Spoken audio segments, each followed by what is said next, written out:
옆 사람 인사합시다. 주 안에서 사랑합니다. 5월달은 가정의 달이라고 말합니다.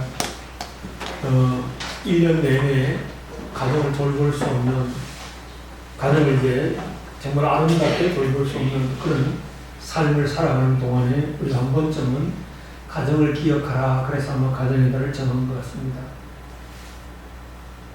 첫 주일은 어린이 주일이고, 다음 주일은 어버이 주일이고, 셋째 주일은 교사 청년 주일입니다. 그리고 마지막 주일은 가정의 주일 하면서 성령 강림 주일도 합니다. 오늘 어린이 주일을 지키면서 큰 마음의 짐도 있고 걱정도 있습니다. 우리 교회가 코로나를 지나면서 지금 전국에 있는 교회들도 거의 마찬가지고요. 세계적으로도 거의 마찬가지인데, 코로나를 지나면서 어린이 주일이, 어린이 예배가 거의 드리지 못하고 있다는 것입니다. 그런 가운데 이제 교회도 또한 이제 점점 나이가 많은 어른들로만 예배를 드리고 있기 때문에, 그러면 문제가 생기죠. 앞으로 교회가 문을 닫아야 된다는 그런 이유가 생기는 것입니다. 사실 이게 교회 문제이기만 하느냐? 그렇지 않습니다. 나라 문제도 됩니다.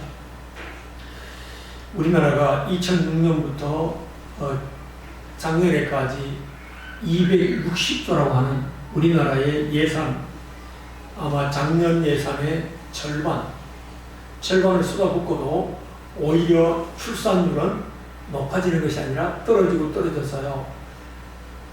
결혼한 한 쌍의 부부가 한 명의 자녀를 낳지 않는다는 것입니다. 0.78%예요. OECD 국가 중에 최꼴찌됩니다. 걱정이 아닐 수가 없어요. 자녀가 출산을 하지 않으면 어떤 문제가 생겨요? 나라가 없어진다는 거. 그 나라가 없어지는 것이 이제 굉장히 빠른 속도로 오고 있다. 지금 우리나라는 걱정이 되고 있는 것입니다. 이 출산율을 높이기 위해서요, 정부 혼자 힘으로 했는데 실패했다는 겁니다.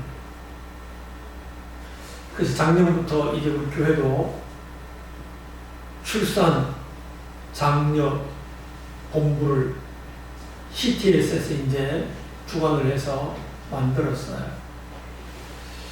또 교회 힘만 가지고 출산을 하겠느냐? 그것도 아니라는 것입니다. 그래서 이제 전체가 정부 또한 이제 기업들도 같이, 왜 그렇죠? 요즘은 전부 다 부부가 직장생활 하는데 경력을 단절시키니까 출산하지 않겠다고 하는 문제 때문에 그것을 막기 위해서 기업, 지자체, 그러려면 정부도 이제 그런 회사에다가 인센티브를 줘야 되겠죠. 지자체에서 또 그런 혜택을 줘야 되겠죠. 그런 문제들을 지금 많이 안고 이런 연합으로 이것을 하지 않으면 안 되겠다 하는 그런 발표를 하고 있습니다. 지난번에 작년에 이제 CTS에서 그것을 하면서 회장이 그랬어요. 이런 네트워크를 조성해야 합니다. 그러면서 이제 우리 청년들도 이제 하나님의 계획은 그거였죠. 너희가 생육하고 번성하고 충만하라. 결혼을 하도록 그렇게 말했는데 요즘 왜 결혼하지 않을까요? 이제 우리 모든 젊은이들이 혼자 사는 사람들이 많아져요. 저희 가문에도 저희 조카들 셋이 결혼을 하잖아요. 외조카 하나 하고 친조카 둘이 아직 결혼하지 않았어요. 40대가 넘어가는데도 결혼할 생각을 안 해요. 이런 모습을 보면서요, 큰일이다 라고 하는 생각을 먼저 하게 되는 것입니다. 그래서 교회에서 교회 청년들을 위해 결혼해라. 이것은 하나님의 뜻이다. 이렇게 가르치고 또 결혼하도록 이제 독려하는 것입니다. 그뿐만 아니라 우리나라의 모든 정책 수립을 보면 50년을 내다보지 못한다는 것입니다. 우리 권사님 때, 저희 부모님 때는 보통 4-5명의 자녀들은 기본이었어요. 저희 가정도 7남매인데요. 보통 또 좀 많은 집은 10명 넘는 가정도 있었어요. 그것을 그때, 그 당시에 60년대에 먹고 살기가 힘들으니까 나라에서 뭐라고 했어요? 1명만 2명만 낳아 잘 기르자. 2명 낳은 자식 가정에는 전부 다 남자든 여자든 피임하거라, 정관수술하거라, 그래가지고 다 막아서 지금 이 사태까지 왔다는 것입니다. 50년도 내다보지 못하는 정책을 만들고 있다는 것입니다. 중국도요, 1명 이상은 출생신고할 수 없다. 이래가지고 다 두드려 막다 보니까 지금 중국이 인도한테 밀려가지고 2위 국가, 인구의 2위 국가가 됐어요. 그 시진핑이 아마 고민을 많이 하는 것 같아요. 이제 자식을 많이 낳아 이렇게. 왜? 1위 국가를 뺏겼으니까요. 왜요? 그 머리수가 힘이거든요. 그 머리수가 능력이거든요. 그거 뺏기게 생겼다. 이래가지고 중국도 이제 장려하는 그런 정책으로 바꾸어 가는 모습을 보게 됩니다.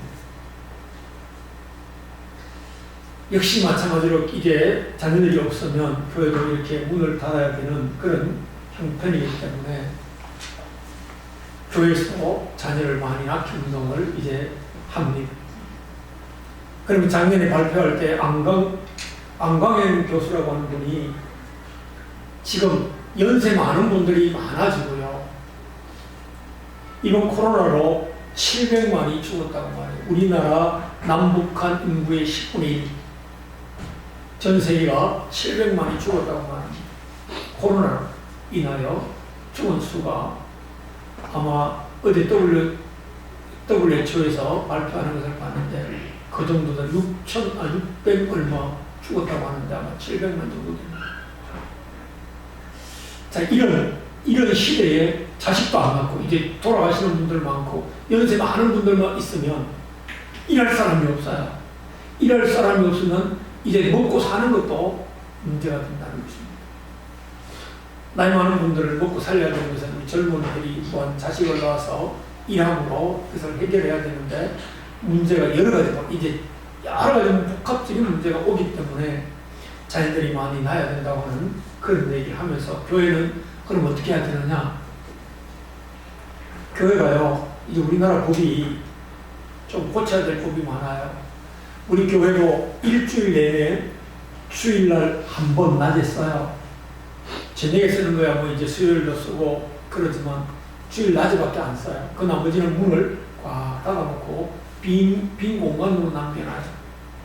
그래서 교회가 이 빈 공간을 살리자.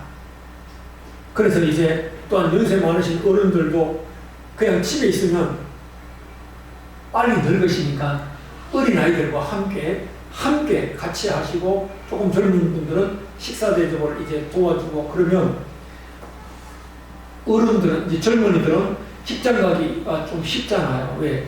교회가 도와주고 나이들이 많은 분들이 같이 함께 놀아주니까 모시다가 이제 돌아가실 때 자녀들과 함께 따라갈 수 있도록 그렇게 만들면 좋겠다라고 하는 안을 냈어요. 근데 이게 정부가 법으로 막았어요. 예배 장소는 오직 예배 드리는 데만 쓰라. 이게 법이 국회에다가 냈는데 통과를 안 시켜줘요. 우리 국회가 제 생각에는 못됐어요. 정말로 고쳐야 될 것은 안 고치고 쓸데없는 일만 벌리고 있는 것이 지금 국회의원이라. 그래서 국민들이 원하기는 국회의원 확 줄여버려. 절반으로 줄여버려. 100명만 필요하다. 막 이렇게 나오는 것입니다. 왜요? 제대로 해야 될 일을 해줘야 되는데 안 해주는 거예요. 그러므로 어른들이 와서 그 아이들을 돌보면 용돈이라도 이제 정부가 조금 대주면 되잖아요.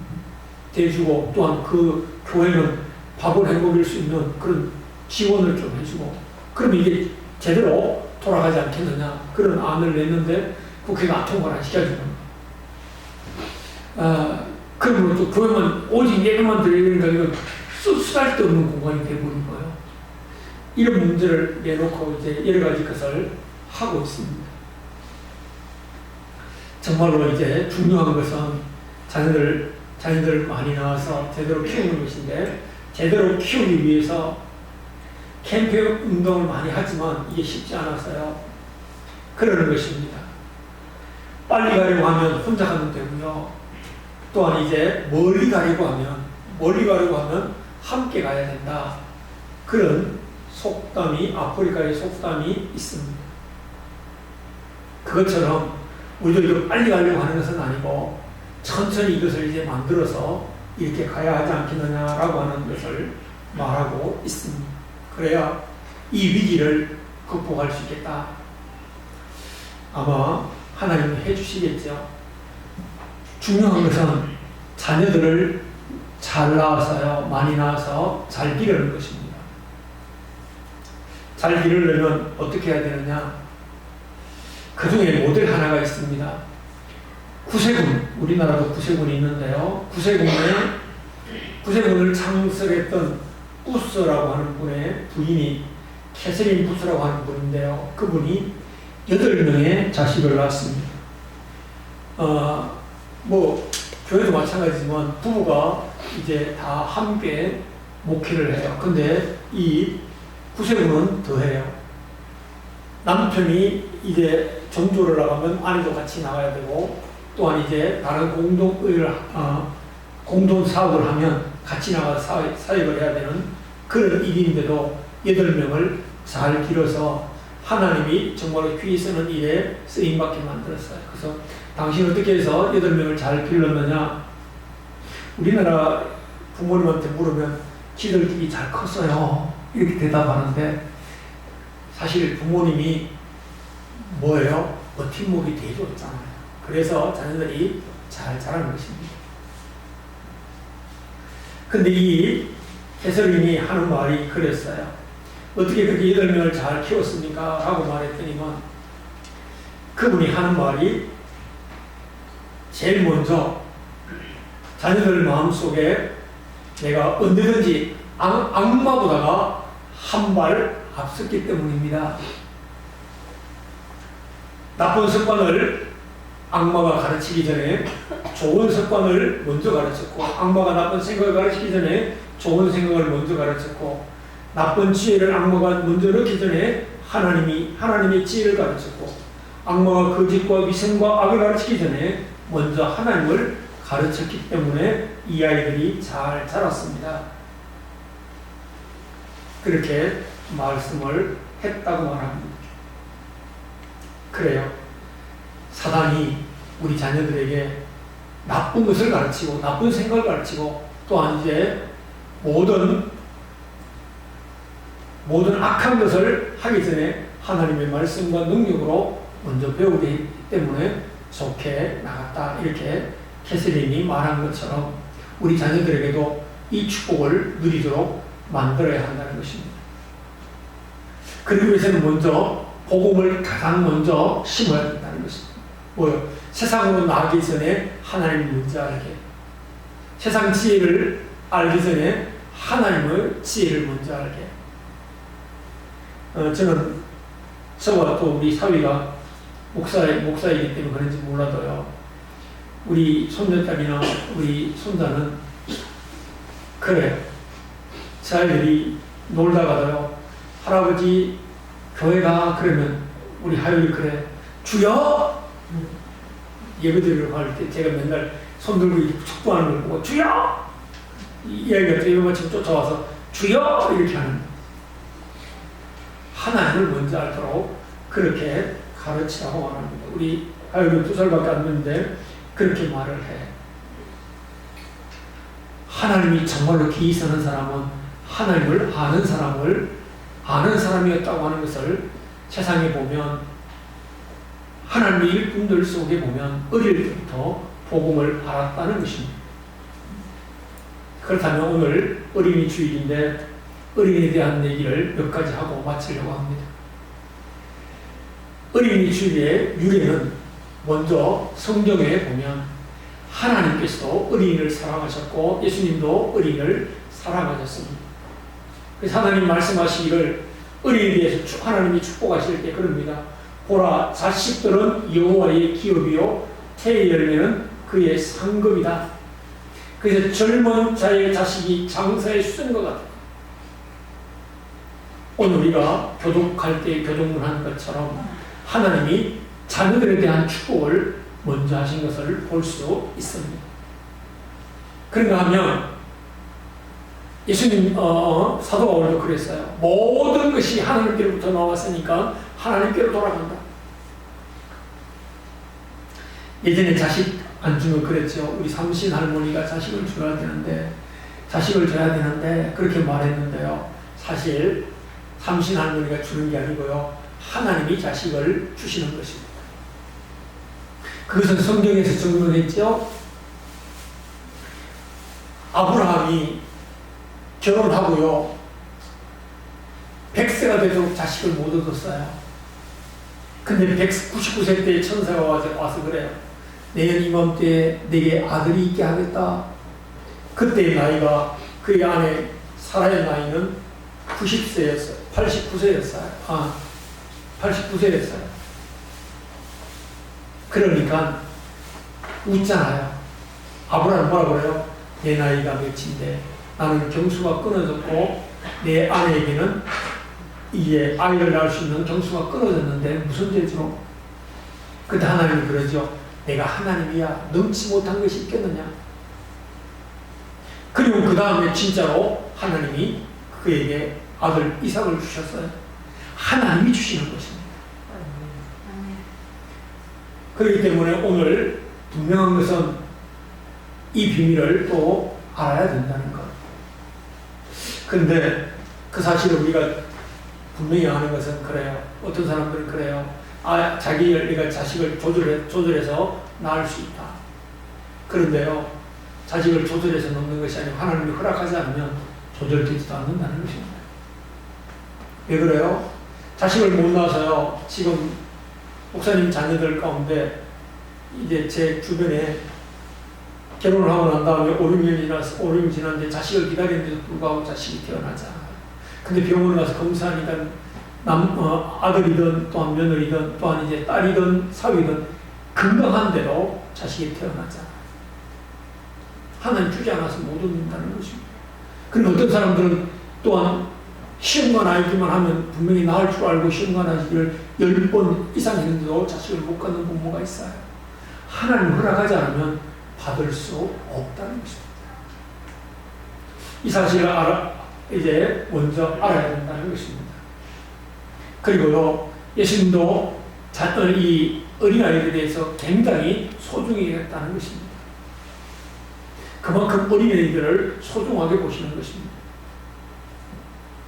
근데 이제 오랫동안 이 어린애에 대해서는 사람들이 무시했어요. 그러다가 1856년에 미국의 매사추세라고 하는 주에서 레오날드 목사님이 6월 둘째 주일 어린이 주일로 정해서 시작했어요. 왜 그때 시작했을까? 꽃이 만발하는 때라. 그래서 이제 꽃주일이라고 하는 이유도 그거예요. 꽃이 만발하는 것처럼 아이들도 존귀한 꽃처럼 귀하다. 그래서 이제 꽃주일로 그렇게 정했습니다. 우리나라에서도 초창기에는 6월 둘째 주일로 지켰는데 1956년 5월 달에 첫 주일을 어린이 주일로 병행했습니다. 그리고 1946년도 5월 5일 날 어린이 주일로 정했습니다. 이때 우리나라도 이제 어린이에 대해서 관심을 갖기 시작했습니다. 그때 방정환 선생님과 마송회라고 하는 분이 색동회라고 하는 것을 만들어서 어린이에 대한 소중함을 깨우치고 그때부터 어린이 주일도 시작됐다는 것입니다. 지금은 어린이에 대한 것 굉장히 관심이 많고 소중하게 여기잖아요. 그리고 옛날에는 체벌 해도 때려도 괜찮은데 요즘은 때리면 부모님이 구속당하는 시대예요. 그런 시대로 바뀌었어요. 굉장히 아이들에 대한 관심이 높아졌다는 것입니다. 그럼 우리가 이 아이들에 대해서 어떻게 양육하는 것이 하나님이 복받는 아이들이 될까? 첫 번째는 신명기 6장에 보면 이렇게 말합니다. 하나님이 이렇게 말을 해요. 이스라엘아 들으라. 우리 하나님 여호와는 오직 유일하신 여호와이시니 너는 마음을 다하고 뜻을 다하고 힘을 다하여 내 하나님 여호와를 사랑하라. 그리고 내 자녀에게 부지런히 가르치며 집에 앉았을 때든지 길을 갈 때든지 누웠을 때든지 일어날 때든지 이 말씀을 강론하라. 그리고 이 말씀을 잃어버리지 않도록 손목에 기호를 메고 그 다음에 내 미간에 붙여 표로 삼고 내 문설주에 출입문에다가 붙여놓고 이것을 기억하게 하라 라고 말씀했습니다. 자녀들에게요 꼭 마음속에 담고 살게 만들어야 될 첫 번째가 하나님을 기억하게 하는 것입니다. 근데 이것을요 하나님을 기억하게 하는데요 어른이 돼서 그 다음에 학생이 되어서 청년이 돼서 이 하나님을 기억하게 만들려고 하면 잘 안 돼요. 그럼 언제 해야 되느냐? 어릴 때요. 품 안에 있을 때. 그래서 우리 아이가요 세상에 나가서 말을 배우기 전에 하나님을 알게 가르치고 또한 세상에 다른 것을 보기 전에 하나님을 가르치고 또한 이제 세상의 모든 일을 시작하기 전에 하나님을 가르침으로 이 하나님이 나를 사랑하신다. 그래서 나를 존귀한 자로 보신다. 이것을 가르쳐라는 것입니다. 그러면 이 아이가 어떤 상황에서 어떤 어려움이 와도 어떤 문제가 와도 어떤 힘든 일이 와도 하나님을 바라보게 된다는 것입니다. 이것을 제일 먼저 각인시켜주라. 마음속에 새기게 해 주거라 라고 말씀을 했습니다. 우리는 지금 그 다음에 두 번째로 가르쳐야 될 것이 하나님의 능력입니다. 하나님의 능력은 엄청나다. 그걸 이스라엘 백성들이 출애굽할 때 10가지 재앙을 내리고 이스라엘 백성들을 건져낸 것과 홍해를 가르신 그 하나님의 능력과 광야에서 아무것도 없는 데서 40년 동안 이스라엘 백성들을 먹이고 마시게 하신 그 하나님의 능력을 이 아이들에게 가르쳐 주므로 내가 힘들고 어려울 때 그 하나님을 바라보고 붙잡을 수 있도록 도와주거라 라고 말씀을 하고 있습니다. 세 번째는 믿음입니다. 이것을 그냥 알게만 하는 것이 아니라 믿음으로 굳게 잡게 만든다는 것입니다. 이 믿음을 가졌던 사람 여호수아와 갈렙은 하나님이 주시는 가나안 땅에 들어갔고 이것을 믿지 못했던 이스라엘 모든 백성들은 광야에서 죽는 역사가 일어났어요. 그러므로 이 믿음을 이 아이에게 주면 이 아이가 평생 살아가면서 이 하나님을 붙잡고 승리하게 된다는 것입니다. 이것을 먼저 가르쳐주라 이렇게 하나님이 가르쳐줄 뿐만 아니라 마음에 굳게 새김으로 흔들리지 않는 하나님의 사람을 만들거라 라고 하는 것이 첫 번째였습니다. 우리는 이것을 실패했을지 모르지만 이제 우리 청년들과 젊은이들은 아이들을 출산할 때에 이 축복을 누릴 수 있는 우리 성도들 되기를 주 이름으로 소원합니다. 두 번째는 예수님이 아이들을 어떻게 대했느냐 그것입니다. 예수님이 아이를 어떻게 대했느냐 하는 것입니다. 그것을 통해서 또한 예수님이 대하신 그것을 통해서 우리로 하여금 아이를 그렇게 대하라고 말하는 것입니다. 예수님이 이제 베레아 지역에 갔어요. 베레아 지역에 가서 복음을 전하고 있는데 어떤 어머니가 아이를 데리고 왔어요. 아이를 데리고 와서 우리 아이 기도해 주세요. 그러면 예수님 제자들이 가라고.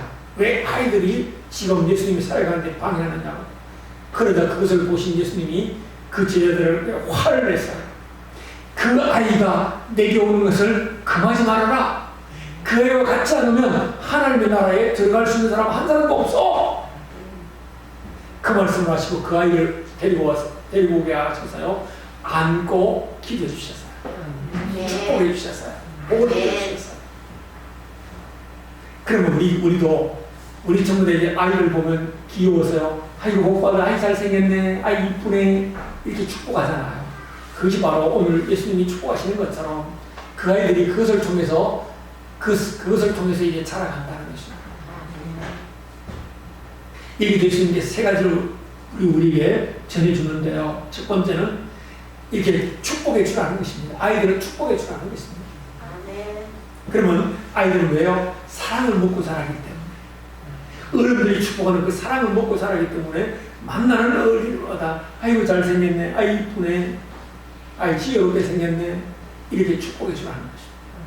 예수님이 축복하신 것처럼. 이건 우리 부모님, 우리나라 사람들이 잘해요. 이거 진짜 잘하는 거예요. 그래서 우리 잘못해가지고 예전에 그 자식들이 말하자면 이 비려먹을 새끼야, 거지대라고 하는 말을 자꾸 했는데 그렇게 하지 말고 축복해 주라는 것입니다.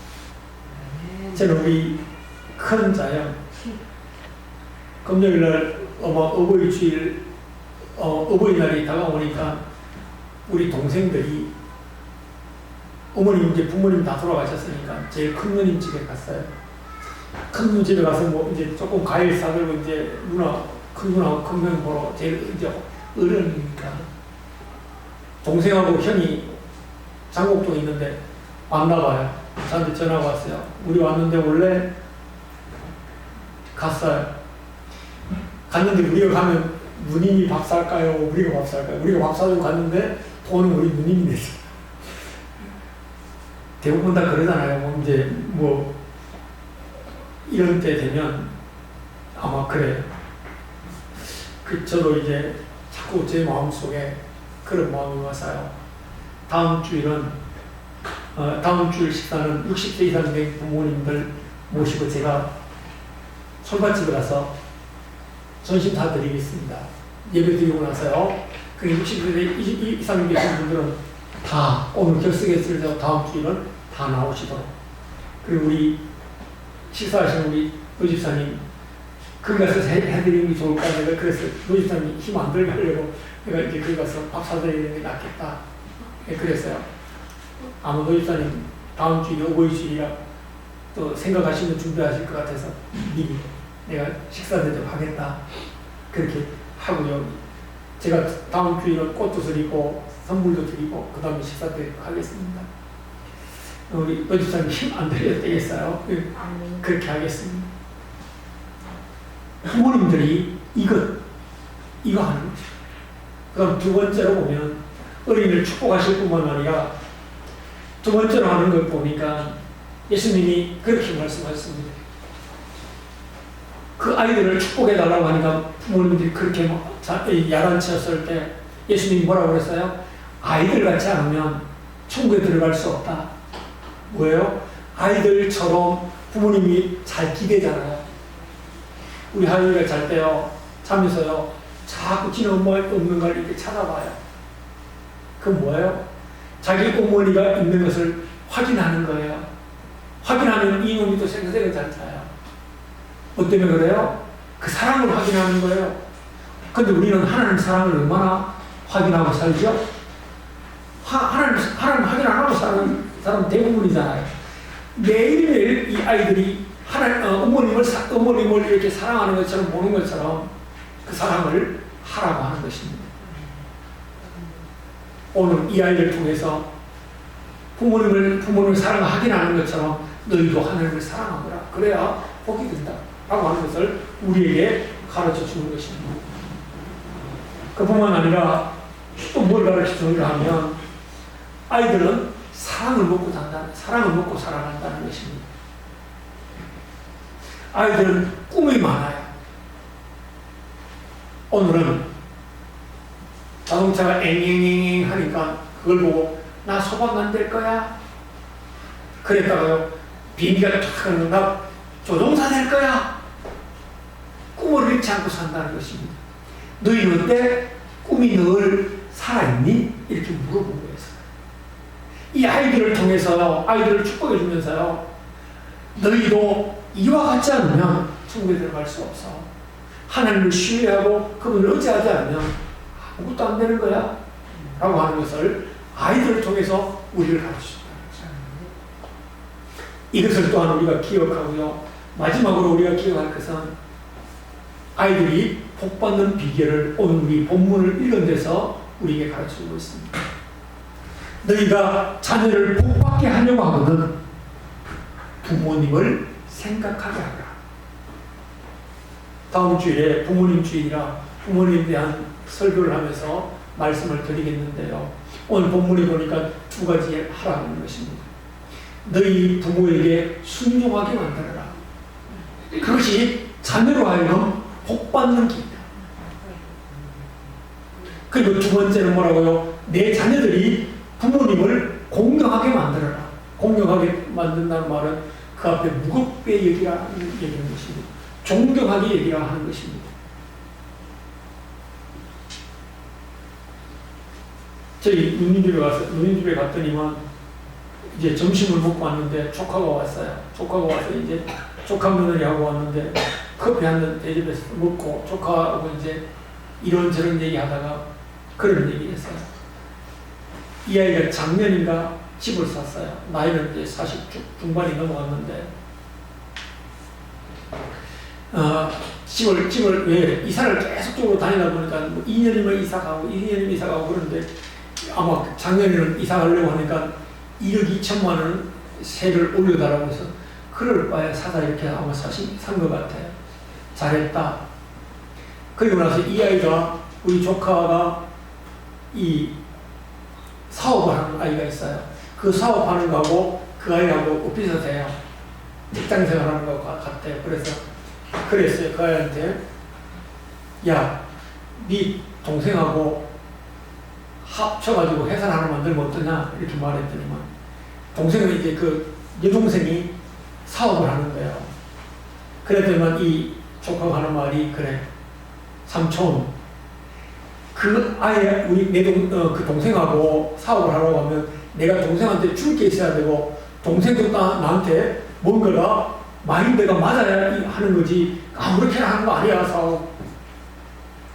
그 말을 듣는 순간 그렇구나. 옛날에 뭐요? 가족이면 서로 가족끼리 다 사업해가지고 이렇게 벌려가지고 했는데 지금은 그렇게 하는 게 아니구나.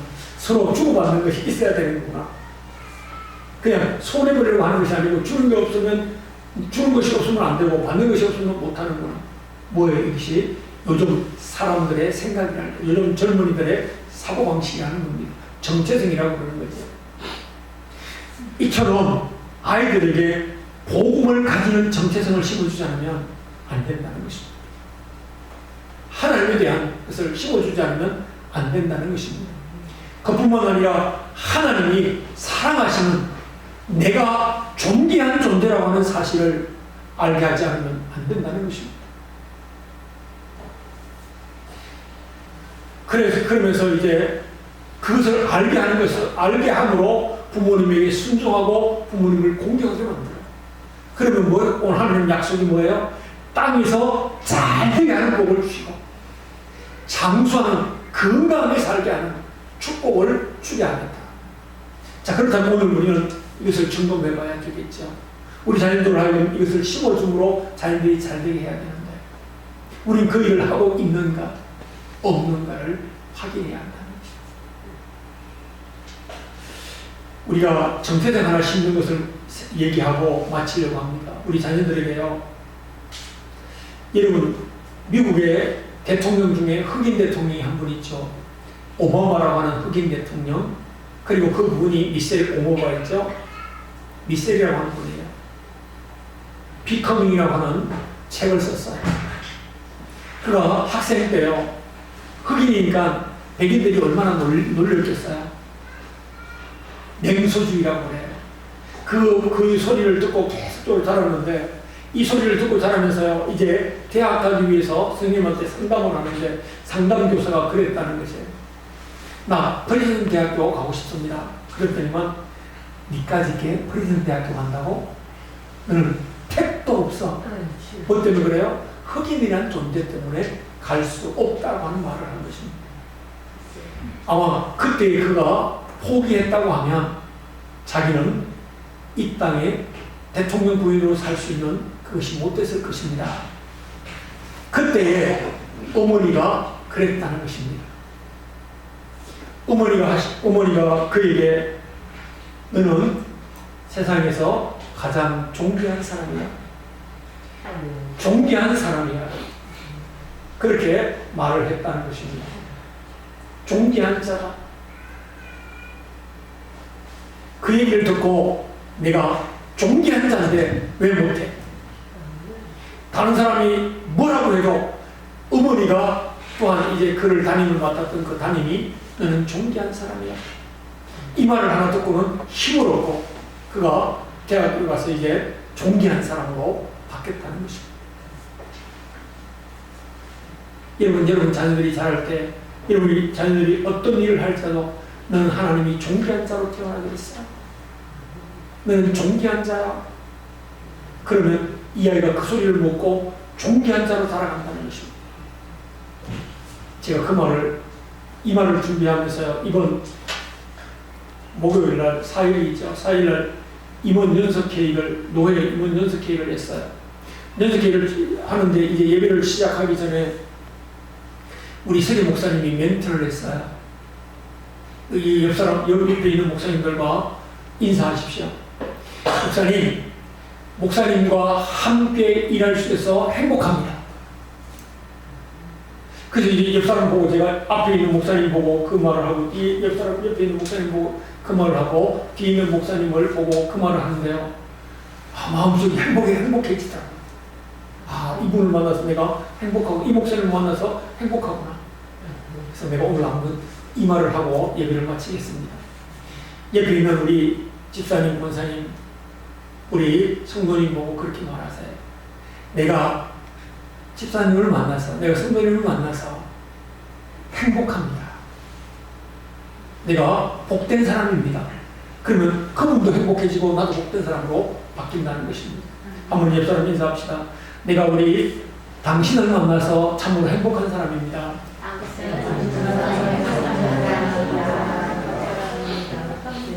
네, 행복합니다. 그럼 그분도 행복하고 나도 행복해진다는 것입니다. 우리 자녀들에게도 행복한 존재를 만들어서 존귀한 존재를 만들어서 하나님 앞에 존귀하게 쓰임받고 여러분이 또한 그 자녀로 하여금 공경하게 만들고 여러분을 또한 이제 순종하게 만들어 장수하고 땅에서 잘 되는 복을 주는 귀한 부모도 되기를 주 이름으로 축복합니다. 하나님 고맙습니다. 감사합니다. 어린이 주일에 우리 어린이들이 복받게 함으로 복받게 하는 비밀을 이제 오늘 깨닫게 함으로 우리가 하나님의 존귀한 자일 뿐만 아니라 자녀도 존귀한 자로 또 하나보다 우리 아버지 하나님의 내가 당신을 만남으로 행복한 자 된 것처럼 우리도 행복한 자 되므로 하나님 앞에 아버지 하나님의 복을 받을 뿐만 아니라 또 아버지 하나님 앞에 존귀한 자로 아버지 하나님의 자녀들도 복받을 수 있도록 부모를 공경하고 순종하게 만드는 귀한 성도를 되게 해 주시옵소서. 주 예수 그리스도 이름으로 간절히 기도하옵나이다. 아멘.